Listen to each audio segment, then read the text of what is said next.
పరిగణలోకి తీసుకొని మీరు నివేదిక ఇవ్వండి అని చెప్పి గత ముఖ్యమంత్రి కల్వకుంట్ల చంద్రశేఖరరావు గారు, ఆనాటి సాగునీటి పారుదల శాఖ మంత్రి తన్నీరు హరీష్ రావు గారు గోదావరి ప్రాజెక్టుల మీద రిటైర్డ్ ఇంజనీర్స్తోని ఒక కమిటీని నియమించారు అధ్యక్ష.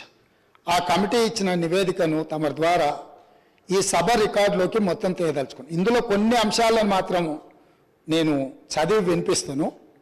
ఆనాటి పత్రికలలో వచ్చిన వార్తలను కూడా నేను చదివి వినిపిస్తాను కొంతమేరకు.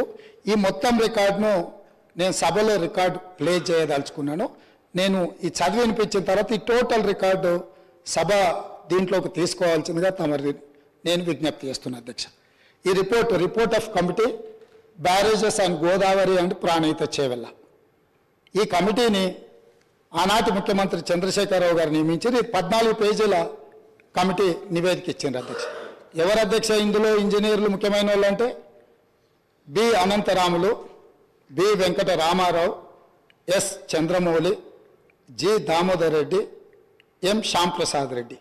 5 మంది ఇంజనీర్లతో ఆనాటి ముఖ్యమంత్రి, సాగునీటి పారుదల శాఖ మంత్రి ప్రాణహిత చేవెళ్ళ ప్రాజెక్టుల మీద తుమ్మిడిహెట్టి దగ్గర కాకుండా ఇతర ప్రాంతాలలో నిర్మించడానికి అవసరమైన రీడిజైనింగ్కు ఇక్కడ పునాది పడ్డది అధ్యక్ష.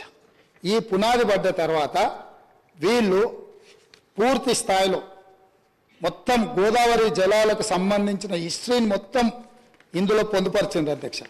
ఇదే కాకుండా వీళ్ళు aerial survey, physical survey, toposheets survey చేసి మొత్తం